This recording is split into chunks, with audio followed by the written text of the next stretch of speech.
Les nouvelles implantations d'entreprises sur le bassin dunkerquois vont créer entre 16 000 et 20 000 emplois dans ces toutes prochaines années.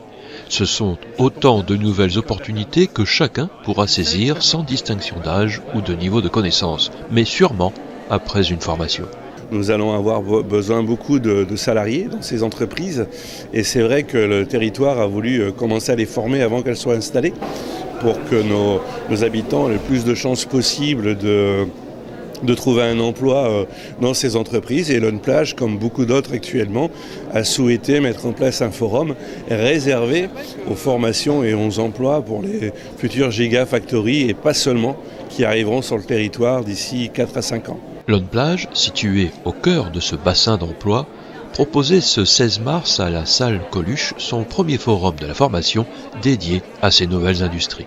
Au niveau des implantations d'entreprises, c'est vrai qu'avec Bourbourg, Kravik, Lone Plage, Saint-Georges et Gravelines, beaucoup de choses se font, et même un peu au-delà, mais en particulier dans ces endroits-là, c'est 30 000 emplois attendus dans les 10-15 prochaines années. Donc Lone Plage va être un peu le centre de beaucoup d'attention, comme mes collègues des villes voisines, pour tous ceux qui chercheront un emploi dans les années à venir. On a fait un petit diagnostic auprès de nos demandeurs d'emploi qui veulent intégrer ces nouvelles implantations, qui demandent quand est-ce qu'elles vont arriver. Et sans formation, ils ne pourront pas les intégrer. Donc c'est pour ça qu'il y a ce fameux forum. L'objectif de ce forum était donc de faciliter l'accès à l'offre de formation dans le cadre des grands projets d'implantations économiques sur le bassin d'emploi. Le défi de pouvoir former à des métiers nouveaux ou en mutation est également celui de l'enseignement dit classique, comme au lycée Guy Debert à Dunkerque.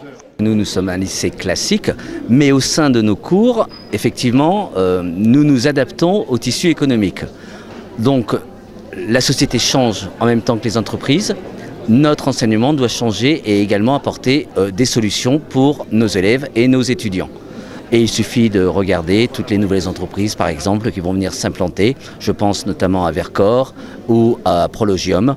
C'est à nous aussi de répondre à leurs besoins. Et c'est pour ça d'ailleurs que nos élèves arrivent à s'en sortir. Dans le cadre du déploiement des projets, 14 principaux métiers ont été identifiés. Pour certains, ce sont des métiers bien connus. Pour d'autres, ce sont des métiers nouveaux pour le territoire, mais la formation est une garantie d'être en bonne position pour décrocher un emploi. Il y a quelques entreprises qui sont là pour présenter les métiers, pour vraiment donner une idée de l'industrie, parce que certains sont basés sur l'industrie, c'est sale, alors que maintenant c'est une toute autre idée. Donc on a quelques entreprises pour présenter cela avec des casques de réalité virtuelle. C'est génial. Je suis dans ce sens-là maintenant. Oui, et on n'a pas enlevé les lunettes. Et en plus, je suis filmée. On est dans un entrepôt où il y a des défauts de sécurité. Il faut aller retrouver les défauts de sécurité tout en se déplaçant.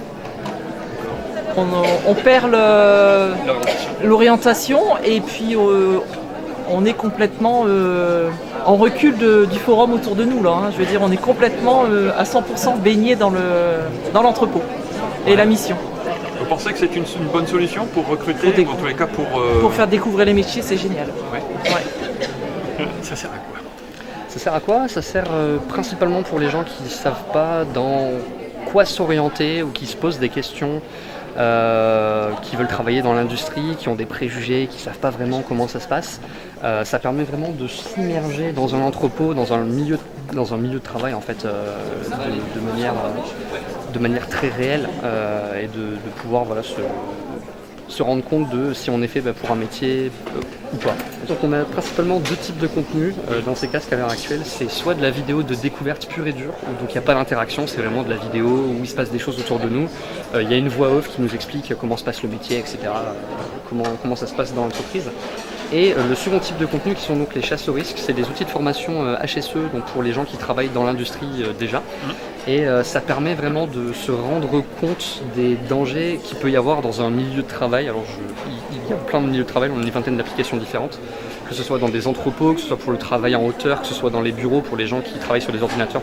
Et le but de ces applications-là, c'est de se déplacer donc, dans l'environnement et de pouvoir prendre en photo les anomalies qu'on croise. Et l'objectif, c'est d'en trouver un maximum dans un temps limité. On a à peu près 4 minutes 30 et on doit trouver entre 12 et 15 anomalies en fonction des applications. À l'issue de cette journée, c'est vraiment de donner une autre idée de l'industrie et vraiment que les gens soient au courant du panel de formation qui est ouvert sur le Dunkerquois. C'était la première édition de ce forum des formations dédiées au développement des entreprises industrielles qui arrivent sur le territoire. Il n'est pas dit que ce sera la dernière.